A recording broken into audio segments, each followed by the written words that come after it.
The man's name was Harlan Crow, and he despised Halloween with every fiber of his sour, shriveled soul. Every October, the town of Mill Hollow transformed into a garish orange nightmare. Plastic skeletons dangled from porches, children shrieked with sugar-fueled glee, and worst of all, the pumpkins. Thousands of them, fat and glowing, lined every doorstep and filled the fields like bloated, grinning faces mocking him. Their smug, carved smiles seemed to follow him wherever he went. Harlan couldn't stand it. The smell of rotting leaves mixed with candle wax made his stomach turn. The laughter made his teeth ache. So one crisp October night, when the moon hung low and silver, Harlan slipped out of his shuttered house with a rusted metal canister in his gloved hands. He moved like a shadow through the sleeping town until he reached the sprawling pumpkin patch on the edge of the old Miller farm. The vines sprawled out endlessly under the starlight, heavy with perfect orange orbs. Harlan uncapped the canister and began to work.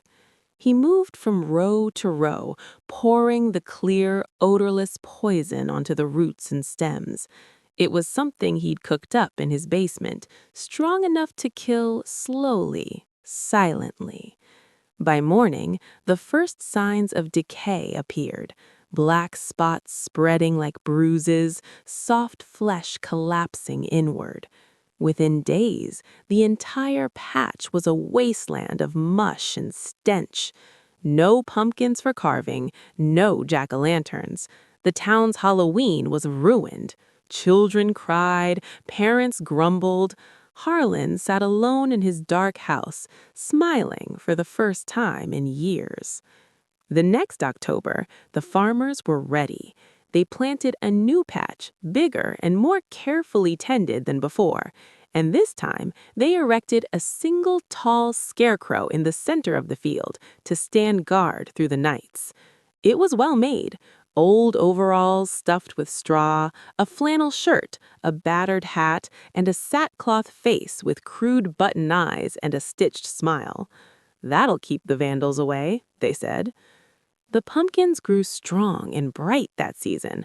But on the first morning after the scarecrow went up, the farmers arrived to check the field and stopped dead in their tracks. There were now 2 scarecrows in the patch. One stood exactly where they had placed it, straw arms outstretched, button eyes staring blankly at the rising sun. The second was a few rows over, slightly taller, its posture a little too natural. Its head was tilted just a fraction, as though listening. The clothes were similar, but the flannel looked fresher, the hat sat lower, and when the breeze moved the straw, something about the way the second figure shifted made the farmer's skin crawl. They approached cautiously. The original scarecrow was untouched. The second, well, had no straw inside its sleeves. The hands were pale, veined, and human.